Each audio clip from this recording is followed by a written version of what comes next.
Hello everybody, Billy Hanks here, and I've had a lot of requests to review the starter pack for LEGO Dimensions, even though this has been out for a while. I got this a week after its official release date in the United States, and this one is set number 71174, and this is the Wii U version of it, and the only difference between this and the other versions are just this little cord that connects into your console.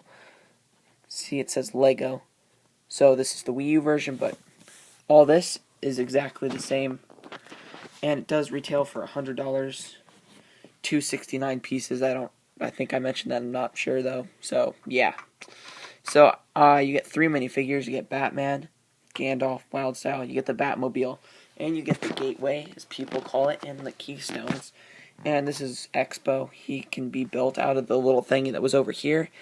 But I have finished all the levels in the game except a couple of them. But yeah. So that's why I don't have the little lever thing up there. Sorry about the camera knockdown. But unfortunately you can't play Expo in the game. But I don't know what else he could do besides hover around and punch things. And you can just see the build for that. He's the little robot that controls the gateway. So he is pretty fun. It's nice to see an original character from LEGO Dimensions. Move that out of the way. Let's get to the minifigures. First up we have Wildstyle. And she has her little accessory as a relic detected. And she actually did use that in the movie for a brief second. It's nice to finally get that. And there she is in her entirety. And I really do love the graffiti printed on her sleeve. And here's her plate, which looks very nice. And she does have a double-sided face right there, and you can see her little hood piece.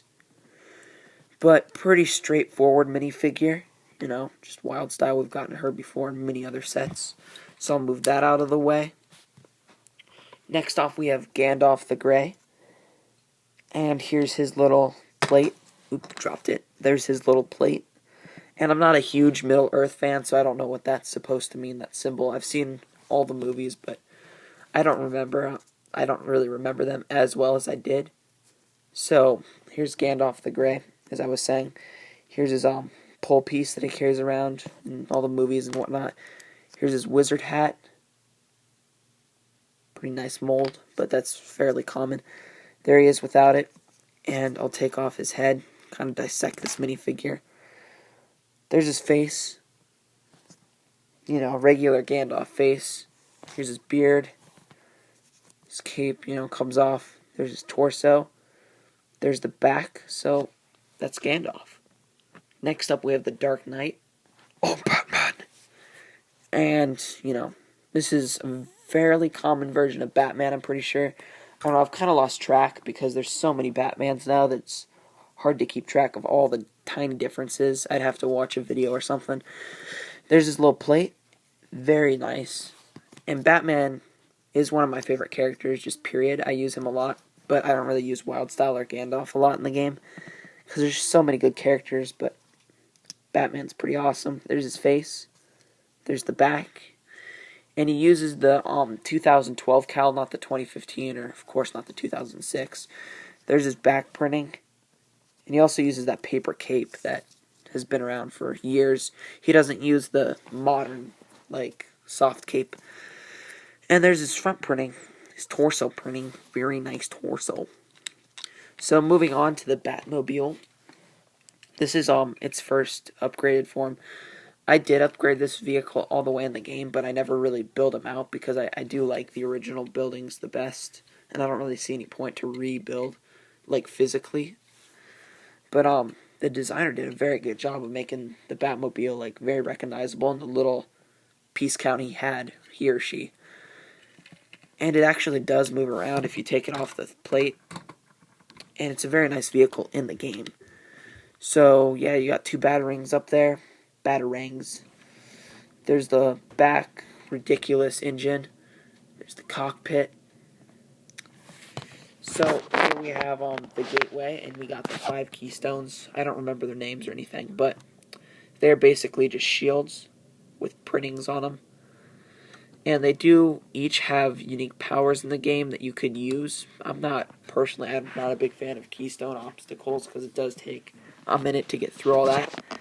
But on the pad here, the toy tag as people call it, you have 7 spots for minifigures, so you could put one here, here, here, and everywhere else. That's just what a full toy tag looks like. Just thought I'd show you guys. And if you guys want me to do another review of like other Dimensions characters like Chell, Doctor Who, Scooby-Doo, or Superman, I will. So yeah. Oh, and I forgot to mention the stickers over here in the Move Wild style. Right up through there. Those are all stickers. You never really get stickers though when you buy like a fun pack or level pack. And here's the bottom, just if anyone wants to see it. Nothing exciting. It says Lego on the front, because that is the company. And there's the back. In the original instructions, it tells you to put the keystones there, but I like them on the front better. It just fits better. So that is the Dimensions starter pack for Wii U. Tell me in the comments what you guys think of Dimensions in general and all the packs. And I'm really interested to see where it goes because we have, at the time of this recording, we have all 5 waves. We don't know what's coming next, except for 2 promotional polybags, which is Green Arrow and Supergirl. But that'll be interesting to see. So, thumbs up the video. Tell me in the comments what you guys think. And remember, Superman!